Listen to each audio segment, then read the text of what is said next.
ओम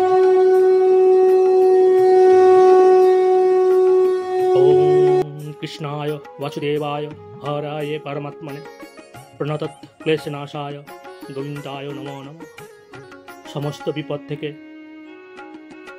রক্ষা করা পরম পিতা পরমেশ্বর শ্রীকৃষ্ণের চরণায় অসংখ্য আমাদের প্রণাম এবং সমস্ত মানুষের মঙ্গলময় কারক ভগবান শ্রী ভগবানের লীলা কথায় আজকের বিষয় হলো ভগবান শ্রীকৃষ্ণ জগন্নাথ মন্দিরের 11টি অলৌকিক ঘটনা, যে ঘটনা আজও পর্যন্ত বিজ্ঞানও সঠিক বলতে পারে না এবং উত্তর দিতে পারে না যেই ঘটনাগুলো কীভাবে ঘটে।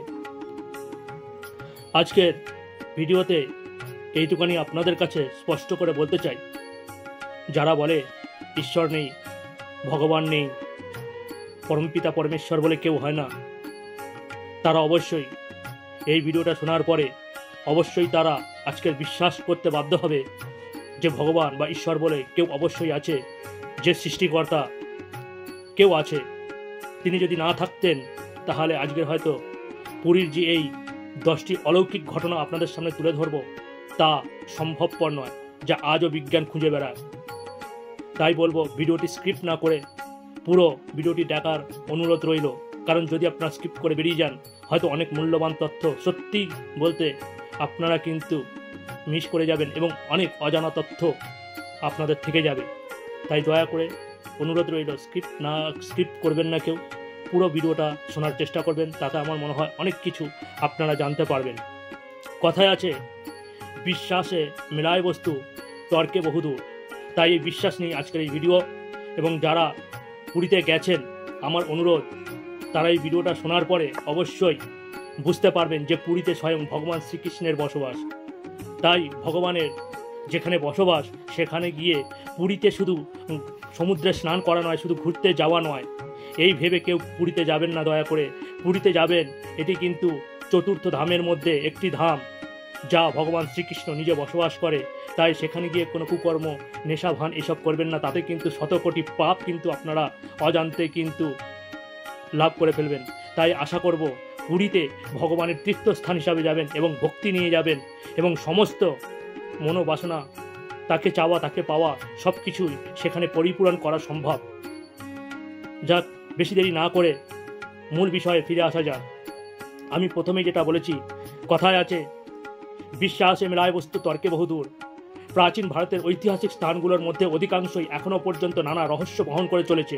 বিশেষ করে আমাদের বেশ কিছু হিন্দু মন্দির এবং মঠের মধ্যে, যার মধ্যে কিন্তু আমাদের পুরীর মন্দিরও পড়ে, যার রহস্যের নেই কোনো কিনারা। এর মধ্যে বেশিরভাগই হিন্দু মন্দির ও ধর্মীয় স্থান কিন্তু থাকে। রাজা ইন্দ্রদ্যুম্ন নির্মিত উড়িষ্যার পুরীতে অবস্থিত জগন্নাথ মন্দিরের হিন্দুদের 4 ধামের মধ্যে কিন্তু একটি ধাম, গুরুত্বপূর্ণ ধাম, কয়েক হাজার বছর পুরনো। এই মন্দিরে লক্ষ ভক্তের সমাগম সারা বছরই কিন্তু লেগে থাকে। 1174 সালে মন্দির সংস্কার করে এবং বর্তমান রূপে দেওয়া হয় এই মন্দির। আপাত দৃষ্টিতে সাধারণ মনে হলেও এই মন্দির এমন কিছু রহস্য আছে যা আজও উদ্ঘাটন করা সম্ভব হয়নি। এইসব ঘটনা নিয়েই বৈজ্ঞানিক তাৎপর্য, আর কিভাবেই বা তারা এই ঘটনাগুলো ঘটে চলেছে তা বৈজ্ঞানিকরা আজ পর্যন্ত তার সদুত্তর দিতে পারেনি। এমনকি মন্দিরের নিত্য পূজারী বা সেবায়েতরাও কি রহস্য পুরীর মন্দিরে অনেকেই ঘুরে এসেছেন, তবু অনেকেই অজানা এবং সেবায়েতরাও বলতে পারে না এই ঘটনাগুলো কি করে ঘটে। প্রথমে আসি, মন্দিরের চূড়ায় লাগানো যে পতাকাটি ওড়ে তা কিন্তু হাওয়ার বিপরীত দিকে সর্বদাই ওড়ে। সন্ধ্যার পর যখন সমুদ্রের দিক থেকে হাওয়া তটের দিকে বয়, পতাকা কিন্তু তার বিরুদ্ধেই কিন্তু এই পতাকা কিন্তু সর্বদাই ওড়ে। এবং এই ঘটনাটা কিভাবে ঘটে আজও পর্যন্ত বিজ্ঞান এর উত্তর দিতে পারেনি। এবং বলে রাখা ভালো, এই পতাকা প্রতিদিনই ভক্তরা যারা আছে তারা উল্টোভাবে এই মন্দিরে ওঠেন, সোজাভাবে ওঠেন না এবং এই পতাকা লাগান। এবং কথায় আছে এবং শাস্ত্রেও আছে, যেদিন এই পতাকা লাগাবেন না সেদিন কিন্তু 18 বছরের জন্য মন্দিরের দরজা কিন্তু পুজো বন্ধ হয়ে যাবে, এরকমও শাস্ত্রে বলা হয়েছে। এরপর 2 নম্বরে আসি, আপনাকে অবাক করে দেবে মন্দিরের চূড়ায় বসানো সুদর্শন চক্র। যে সুদর্শন চক্রটি বসানো থাকে সেটি হলো অষ্টধাতু দিয়ে তৈরি। এই সুদর্শন চক্রটি মন্দিরের চূড়ায় আপনি যেখান থেকেই দেখবেন না কেন সুদর্শন চক্র সর্বদা আপনার দিকেই থাকবে, এটাই কিন্তু মনে হবে। এটি হলো আরেকটি অলৌকিক দৃশ্য। আপনি মন্দিরের যে কোনো চত্বর থেকে দেখবেন এই চক্র কিন্তু আপনাকে মনে হবে যেন সোজা আপনার দিকেই আছে। তৃতীয়, এখানে হাওয়ার গতিপথ প্রকৃতির নিয়মের বিরুদ্ধে চলে। সাধারণত আমরা জানি দিনের বেলায় হাওয়া সমুদ্রের দিক থেকে তটের দিকে আসে, আর সন্ধ্যের সময় তটের দিক থেকে সমুদ্রের দিকে হাওয়া বয়। কিন্তু পুরীর মন্দিরের ক্ষেত্রে তা ঠিক উল্টো। সকালে তটের দিক থেকে সমুদ্রের দিকে হাওয়া চলে এবং সন্ধ্যায় সমুদ্রের দিক থেকে তটের দিকে হাওয়া যায়, যা কিন্তু বিজ্ঞান এখনো পর্যন্ত এর সমাধান করতে পারেনি। 4, ভারতের অন্যান্য মন্দিরের মতোই এই মন্দির যথেষ্ট উচ্চতা সম্পন্ন। আমরা যারা পুরীতে গেছি তারা কিন্তু দেখেছি পুরীর মন্দির কিন্তু ছোটোখাটো মন্দির নয়, যথেষ্ট উঁচু এবং বড় মন্দির। তবে এই মন্দিরের উঁচু চূড়ার উপরে বসে না কোনো পাখি, বাসাও বাঁধে না, এমনকি উড়ে যায় না কোনো উড়োজাহাজের গতিপথও এই মন্দির চূড়ার উপর দিয়ে করা হয়নি। এইভাবেই চলে আসছে যুগ যুগ ধরে। এবার আসি 5, বিশাল মন্দিরের ছায়া দিনের কোনো সময় ভূমিকে স্পর্শ করে না। যেটা আমি প্রথমেই বললাম, আমাদের পুরীর মন্দির কিন্তু যথেষ্ট উচ্চতা সম্পন্ন এবং যথেষ্ট বড়, দীর্ঘায়ু। কিন্তু আশ্চর্যের ব্যাপার হলো আমাদের পুরীর মন্দিরের ছায়া কখনো ভূমি স্পর্শ করে না, বা তার ছায়া এখনো পর্যন্ত কেউ দেখতে পায়নি। সূর্যোদয় থেকে সূর্যাস্ত পর্যন্ত কেউ কখনো এই পুরীর মন্দিরের ছায়া কিন্তু দেখতে পায় না। 6, অলৌকিক ঘটনা। জগন্নাথ মন্দিরে অবস্থিত সমুদ্রের একদম পাশেই, আমরা যারা গেছি তারা কিন্তু দেখেছি এই মন্দির কিন্তু একদমই সমুদ্রের পাশেই কিন্তু আছে। বহু সামুদ্রিক ঝড় কিন্তু আসে, যেমন আমরা আগেও যদি আমরা ঠিক করে দেখি যে অনেক বড় বড় আয়লা থেকে এবং বড় বড় ঝড়ও কিন্তু পুরীর ওপর দিয়ে গেছে এবং পুরীর পাশ দিয়ে গেছে, কিন্তু এই মন্দিরের ওপরে কোনো রকম তার প্রভাব পড়েনি বা বড় কোনো ক্ষতি করতে কিন্তু পারেনি। এমনকি সুনামির সময়ও, বিশাল জলোচ্ছ্বাস সময়ও ক্ষতি হয়নি এই মন্দিরের। এবারে 7, অলৌকিক কিছু জিনিস যা শেষ করা যায় না। প্রতিদিন মোট 56 রকমের ভোগ দেওয়া হয় এই জগন্নাথ দেবকে, যা 7টি বিশাল মাপের বড় বড় মাটির হাঁড়ি পরপর বসানো হয় আগুনের ওপর।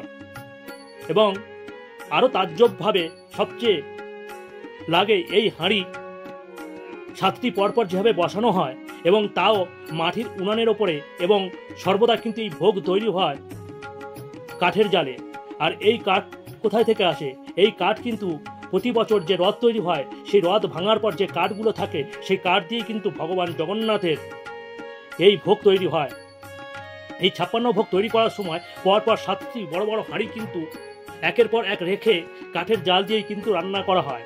সবচেয়ে বড় আশ্চর্য ব্যাপার হলো এই 7টি হাঁড়ির মধ্যে সবচেয়ে ওপরের যে হাঁড়ি সেটি সবার আগে রান্না হয়, তারপরে দ্বিতীয় হাঁড়ি, তারপর তৃতীয়, চতুর্থ, পঞ্চম, ষষ্ঠ, সপ্তম, এইভাবে কিন্তু একের পর এক হাঁড়ি কিন্তু সেই প্রসাদ তৈরি হয়। বিজ্ঞান যেটা জানে, বিজ্ঞান এখানে যেটা আশ্চর্য হয় যে আমরা জানি যে আগুনের সংস্পর্শে যে হাঁড়ি থাকে তার যে প্রসাদ সেটি কিন্তু সবার আগে হওয়ার কথা, কিন্তু সেটা হয় না। যেটি আগুনের থেকে সবচেয়ে দূরে অর্থাৎ ওপরের সবচেয়ে হাঁড়ি সেটাই কিন্তু সবার আগে সেই ভোগ তৈরি হয়, যা কিন্তু এখনো বিজ্ঞান ভেবে পায় না, ভাবতে পারে না। আর ভোগ রান্নার সমস্ত আনাজ আসে কিন্তু মন্দিরের নিজস্ব জমিতে চাষ করা ফসলের থেকে। এই জমি জগন্নাথ দেবের নামেই এবং আজ পর্যন্ত এই জমিতে কখনো ফসলের ক্ষতি হয়নি। 9 নম্বর আশ্চর্য জিনিস হলো মন্দিরের সিঁড়িতে সন্ধ্যার সময় পা দিলে, দ্বিতীয় সিঁড়িতে পা রাখলে সমুদ্রের কোনো শব্দ ঢোকে না কানে, আবার তৃতীয় সিঁড়িতে পা রাখলে শোনা যাবে সমুদ্রের শব্দ। এটিও হলো একটি আশ্চর্য জিনিস। সবচেয়ে অদ্ভুত বিষয় জগন্নাথ দেবের নব কলেবরের ঘটনা। সাধারণত কোনো মন্দিরের মূর্তি নয়, পাথর নয়, ধাতু দিয়ে তৈরি করা হয়, কিন্তু পুরীর মন্দিরের জগন্নাথ, বলরাম, সুভদ্রা 3 জনেরই মূর্তি কাঠের তৈরি। প্রত্যেকেই 12 বছর পর একটি গোপন রীতি মেনে জগন্নাথ, বলরাম, সুভদ্রার নতুন শরীর বা কলেবর প্রদান করা হয় এবং এই মূর্তি নিয়ে অনেক ঘটনা আছে, যেটি বলতে গেলে হয়তো অনেক বিশদ হয়ে যাবে, তাও ছোট্ট করে আপনাদের সামনে তুলে ধরার চেষ্টা করব। প্রতি 12 বছর পর কিন্তু একটি বিশেষ কাঠ আছে যা স্বপ্নাদেশের মাধ্যমে আসে, এবং যিনি এই মূর্তির প্রাণ প্রতিষ্ঠা করে তাকে চোখ বেঁধে দেওয়া হয় এবং পুরীর সমস্ত আলো কিন্তু বন্ধ করে দেওয়া হয়। অর্থাৎ বলতে পারেন সমস্ত পুরী কিন্তু অন্ধকারময় হয়ে থাকে, এবং ওই অবস্থাতেই যারা পূজারী আছেন, যারা ভক্তরা আছেন, তাদের দ্বারাই বলা হয় ভগবান শ্রীকৃষ্ণের নীল উজ্জ্বল, যদিও এটি রাজা ইন্দ্রদম্ন কথা, নীল উজ্জ্বল ভগবান শ্রীকৃষ্ণের হৃৎপিণ্ড ওই ভগবান মূর্তির মধ্যে স্থাপন করা হয়, অর্থাৎ জগন্নাথ মূর্তির মধ্যে স্থাপন করা হয়, যার কারণে সেবায়ত ও যে প্রধান পূজারী আছে তাদের চোখ কিন্তু বন্ধ করে দেওয়া হয়। যার কারণে এই নীল হৃৎপিণ্ডর জন্যই কিন্তু ভগবান জগন্নাথকে নীল মাধব বলে আমরা জানি, অর্থাৎ নতুন রূপে তৈরি করা হয়, এবং একে বলা হয় পুনর্জন্ম বা নবকলেবর। বিশেষজ্ঞরা বলেন মন্দিরের মুখ্য পুরোহিত স্বপ্নাদেশ পান যে গাছের কাঠ দিয়ে নবকলেবর হবে তা কোথায় পাওয়া যাবে, এবং সেই গাছের কিছু বিশেষত্ব থাকে। গাছটি নিম গাছ হতে হবে, কিন্তু তাতে চন্দনের গন্ধ থাকবে। গাছে শঙ্খ, চক্র, গদা, পদ্ম চিহ্ন থাকবে। সেই গাছে যেন কোনোদিনও কোনো পাখি না বসে, পশু না চড়ে, আর গাছটি সাপের দ্বারা ঘেরা থাকে। এবং এই ধরনেরই গাছ যে প্রধান পূজারী আছে তা কিন্তু স্বপ্নাদেশ পায়, এবং সেই কাঠ দিয়েই কিন্তু নব কলেবর কিন্তু তৈরি করা হয়। অর্থাৎ বন্ধুরা, তোমরা বুঝতেই পারছো যে আমাদের ভগবান জগন্নাথ শ্রীকৃষ্ণ পুরীর ধামেই অবস্থান করে, না হলে এই ধরনের অলৌকিক জিনিস কিন্তু হওয়া সম্ভব নয়, যা বৈজ্ঞানিকের ব্যাখ্যারও বাইরে, যা আজ পর্যন্ত বৈজ্ঞানিকরাও বলতে পারে না কি করে এই ঘটনাগুলো ঘটে। অর্থাৎ এখানেই প্রমাণিত হয়, যারা নাস্তিক, যারা ভগবান মানেন না, তারা যদি এই ভিডিওটি শোনেন অবশ্যই বুঝতে পারছেন এইসব অলৌকিক ঘটনা সাধারণ জিনিস নয়। পুরীর মন্দিরে যাবেন, শ্রদ্ধা সমেত যাবেন, ভগবান শ্রীকৃষ্ণর চরণ পাদপদ্ম স্মরণ করতে করতে যাবেন এবং পুজো দেবেন। ভাববেন স্বয়ং বৃন্দাবনে আর পুরীর মধ্যে কোনো পার্থক্য নেই, সেখানে ভগবান বিরাজ করেন। আজকের মতো এতটাই। যদি ভালো লাগে বন্ধুরা অবশ্যই একটি লাইক করবেন এবং কমেন্টে জয় জগন্নাথ বলবেন, এবং শেয়ার করবেন, যাতে আপনার মতো আপনাদের প্রিয়জনরাও যাতে এই বিষয়টি অবগত হন। শেয়ার করে দেবেন, তাতে তারাও যেন এই বিষয়টি জানতে পারে। এবং সেই সঙ্গে বলবো বেল আইকনটি টিপে সাথে থাকবেন, যাতে এই ধরনের কোনো ইনফরমেটিভ ভিডিও আমি আপলোড করার সাথে সাথে যাতে আপনাদের কাছে পৌঁছে যায়। এই বলে আজকের ভিডিওটি এখানে শেষ করছি। হরি ওম তৎসৎ, হরি ওম তৎসৎ, হরি ওম তৎসৎ।